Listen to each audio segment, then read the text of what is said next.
Thank you very much. This is not exactly the speech at the Capitol I hoped to be giving after the election. But after a few weeks of taking selfies in the woods, I thought it would be a good idea to come out. And I am very grateful to Harry for inviting me to be part of this celebration. We must stand up for our democracy, just as Harry has done his entire career. Let me just mention briefly one threat in particular that should concern all Americans, Democrats, Republicans, and independents alike, especially those who serve in our Congress.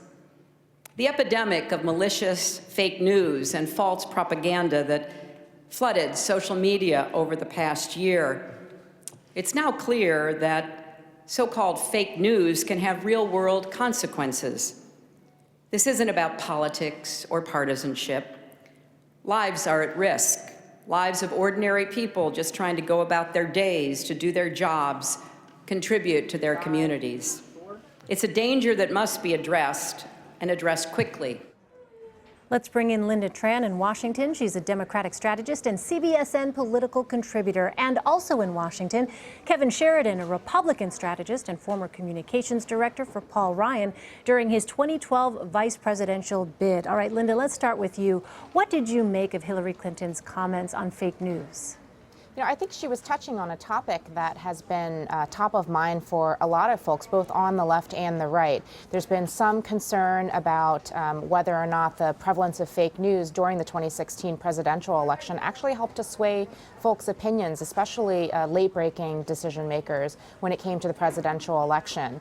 There's also been a lot of analysis about how the impact could outlast the election itself. So I think it makes sense that she was talking about it today. Kevin, on another issue here, let me ask you about the president-elect going after Chuck Jones. He's the union leader who said Mr. Trump, quote, lied his blank off when he took that victory lap over the carrier deal. First, I'm wondering, Kevin, what you think of Mr. Trump's reaction. And second, politically, does it even matter that the president-elect was essentially called out by a union leader for exaggerating something? No, and I think he's a Democratic operative from what I know of him, but I think this will fade quicker than anything else we've seen, because it's going to move on to the next thing. And what we need to do is just keep in mind that we need to separate what Trump is doing and picking a cabinet. He's 10 cabinet posts in, and what he's saying on Twitter. And we really just need to let these, these little Twitter storm, little, back and forth things that happen on a day-to-day basis, put those in context, because what really matters is what he's doing, the people he's picking, who have by and large been excellent picks, accomplished people with real track records to go on. And, the 100-day agenda that he's working with Paul Ryan and Mitch McConnell on right now as he gets into the end of his transition, middle of his transition.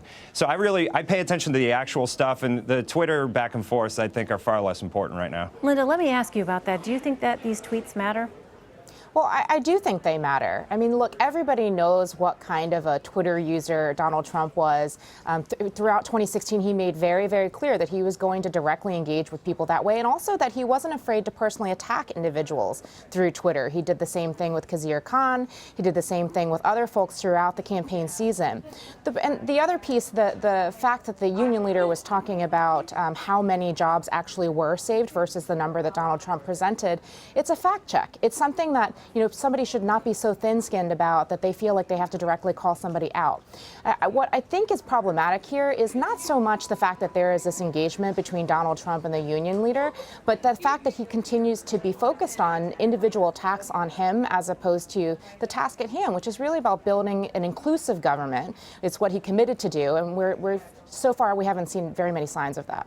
Well, let's talk about the administration moving forward here. Lynda, Donald Trump's pick to run the EPA, Scott Pruitt, has sued the agency over its carbon regulations and has questioned the science behind climate change. Are you expecting a battle over this pick from Senate Democrats? You know, I think that we can expect that there are going to be some significant battles all along the way, given the options that the president-elect has put before the American people. His pick for the EPA has not only sued the EPA in the past, he's actually a climate change denier, which runs entirely counter to what the Environmental Protection Agency is about. It's a science-driven agency. It's an agency that's, you know, dedicated to protecting the air we breathe for generations to come. And so the fact that this is somebody that he wants to be at the helm of that is certainly going to raise the ire of many, many advocates and activists all around the country. Kevin, how do you see it? What is the message being sent with this EPA pick? Well, I think the message being sent is that for 8 years, the EPA has promulgated rules against the industry with very little input from the fossil fuels industry. Hillary Clinton and Barack Obama were both, you know, committed to destroying the coal industry. That's just a fact. And they believed that it was some higher calling, that they needed to, you know, commit to this climate agenda and this green energy, green jobs agenda. And there was very little input from the industry. And now that, you know, you're going to actually have somebody who's, you know, more friendly to that industry, frankly, and is going to take a fairer look at it, I don't think that's a bad thing. I don't think you're going to get much. You're going to get Democrat opposition in the Senate to this. You're going to get an uproar from the environmental lobby for sure. But I think he'll ultimately get through, and I think you know, it's a different day in Washington now. It's no longer that the environmental lobby has, you know, the entire ear of the president. We now have a more balanced approach to it. All right, Kevin Sheridan and Lynda Tran, great to see you both. Thank you. Thank you.